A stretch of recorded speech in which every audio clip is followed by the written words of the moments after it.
Swastiastu.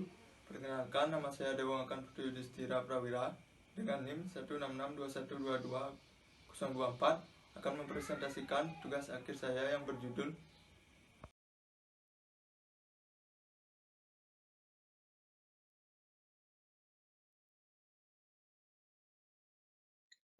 Perencanaan dan Perancangan Fasilitas Penunjang Wisata Diving berbasis edukasi di Pantai Pemutaran Grogak, Buleleng, Bali. Untuk mempersingkat waktu, saya langsung saja lanjut ke latar belakang.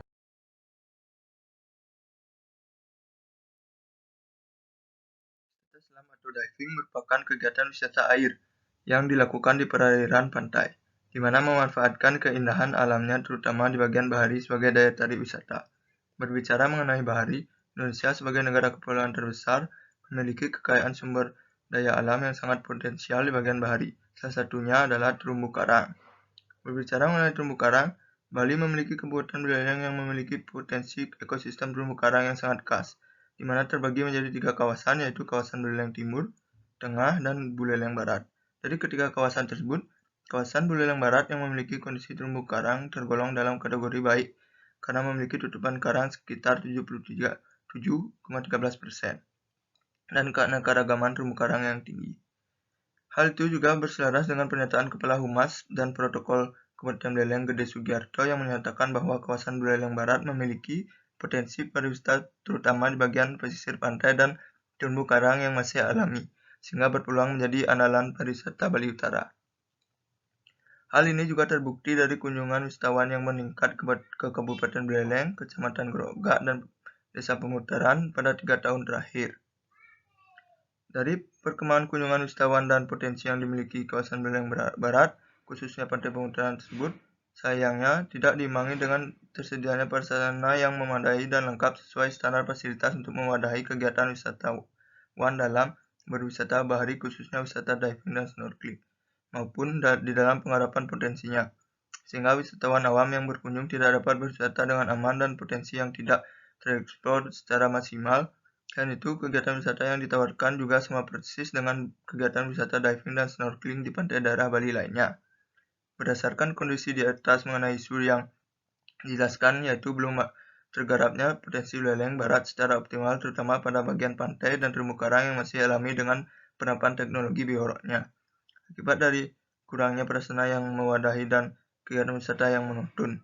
Maka dari itu, perencanaan dan perancangan fasilitas wisata diving berbasis edukasi ini bertujuan untuk mendukung program pemerintah dalam mengembangkan pariwisata di kawasan Buleleng Barat melalui potensi yang dimiliki.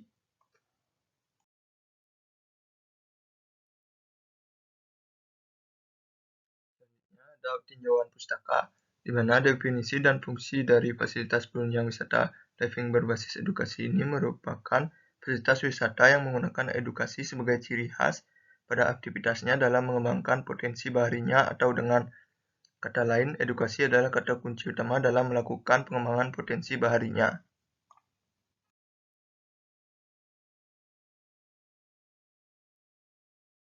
Selanjutnya, klasifikasi wisata diving, di mana klasifikasi wisata diving yang difokuskan adalah klasifikasi diving berdasarkan kedalaman dan berdasarkan jenis peralatan, atau yang sering disebut dengan sport diving. Sedangkan klasifikasi wisata edukasi yang difokuskan adalah klasifikasi wisata edukasi science.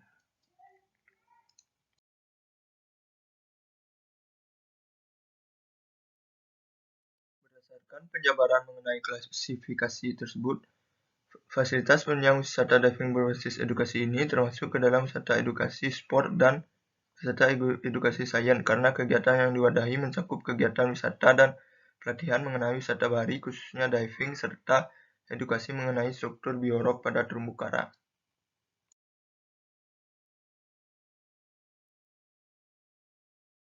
Selanjutnya ada tinjauan objek, yang dimana secara umum lokasi terletak di Kabupaten Buleleng Barat, Kecamatan Grogak, Desa Pemutaran, di mana memiliki potensi utama yaitu penerapan teknologi biorok pada penemuan terumbu karang yang nantinya akan diangkat sebagai ciri khas dalam aktivitas kegiatannya pada perencanaan dan perancangan fasilitas penunjang wisata diving berbasis edukasi ini.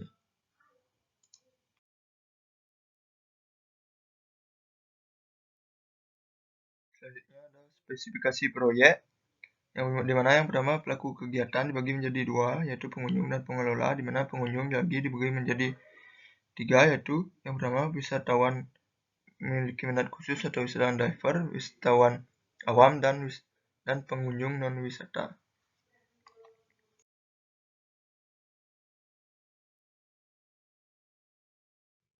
Selanjutnya, fasilitas yang dapat dikembangkan pada perencanaan dan perencanaan fasilitas penunjang wisata diving berbasis edukasi ini, yaitu yang pertama fungsi utama itu ada berupa dive center dan galeri edukasi biorog. Yang kedua, fasilitas penunjang yaitu berupa restoran, lobi, dan ruang pengelola. Yang ketiga itu fungsi servis, itu berupa ruang MEP, pos sapam, ATM center, dan lain-lainnya.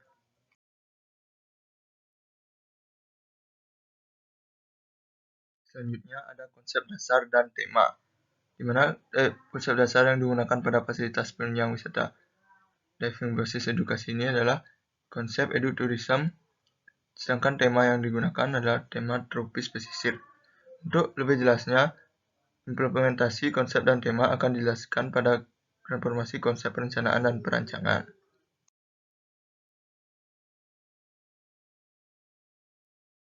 Selanjutnya, program perencanaan dan perancangan yang memperoleh besaran ruang sekitar 1.840 meter persegi dengan menghasilkan kebutuhan luas tapak seluas 8.950 meter persegi yang berlokasi di Desa Pemutaran, tepatnya di Jalan Singaraja, Gilimanuk. Selanjutnya, ini merupakan transformasi konsep yang dapat mengimplementasikan konsep dasar edutourism dan tema tropis pesisir pada perencanaan dan perancangan fasilitas penunjang wisata diving berbasis edukasi ini. Adapun konsep-konsep tersebut yaitu yang pertama konsep zoning, konsep entrance, konsep orientasi massa, konsep bentuk massa, konsep pola massa, konsep sirkulasi massa, dan konsep fasade.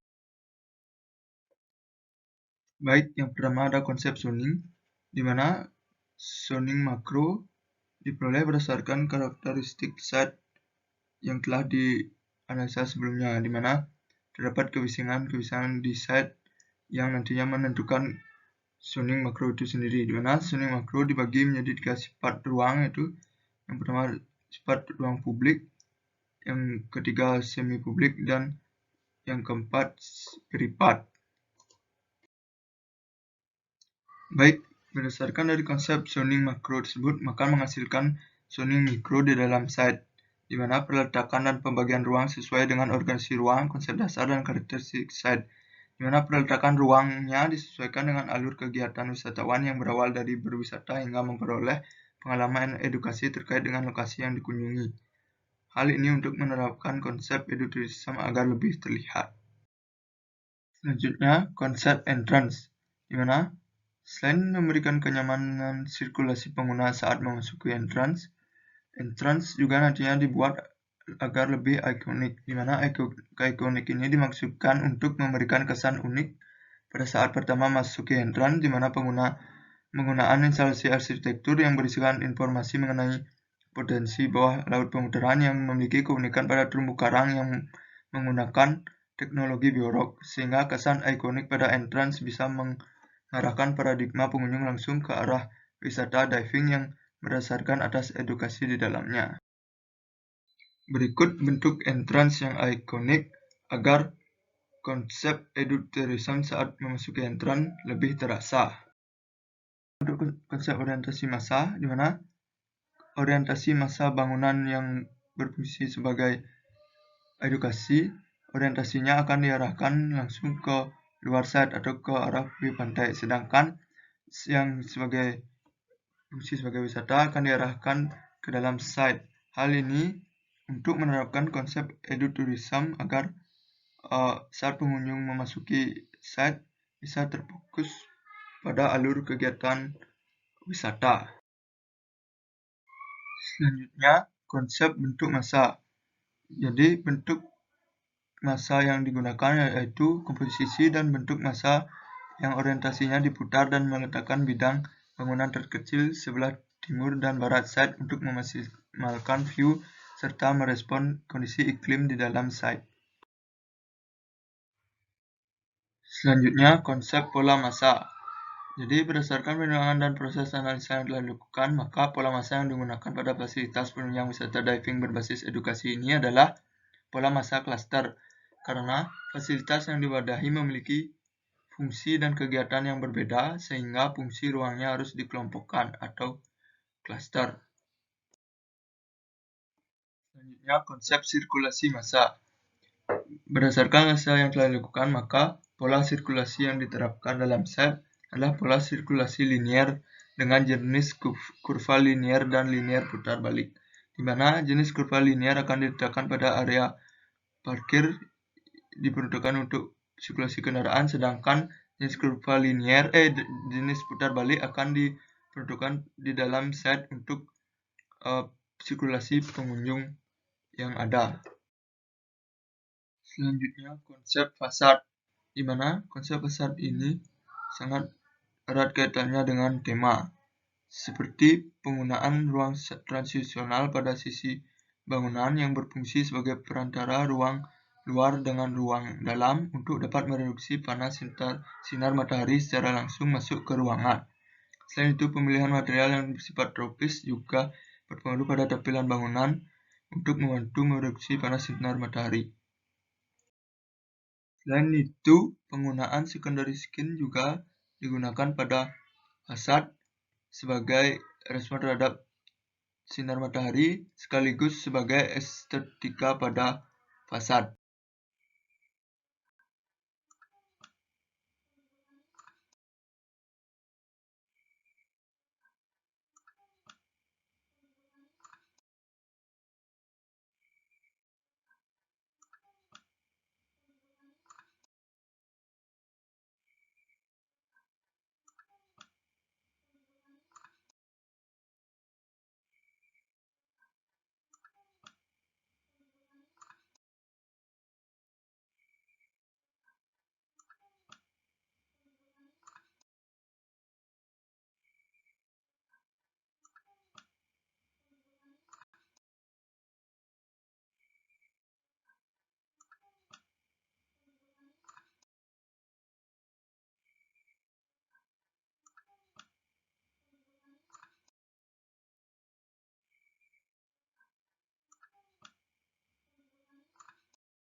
In the town where I was born lived a man who sailed to sea, and he told us of a life in the land of submarines.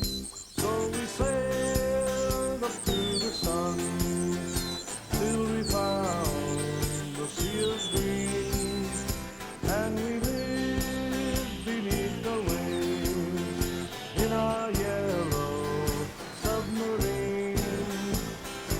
We all live in a yellow submarine, a yellow submarine, yellow submarine. We all live in a yellow submarine, a yellow submarine, yellow submarine. And our friends are all aboard, many more of them live next door, and the band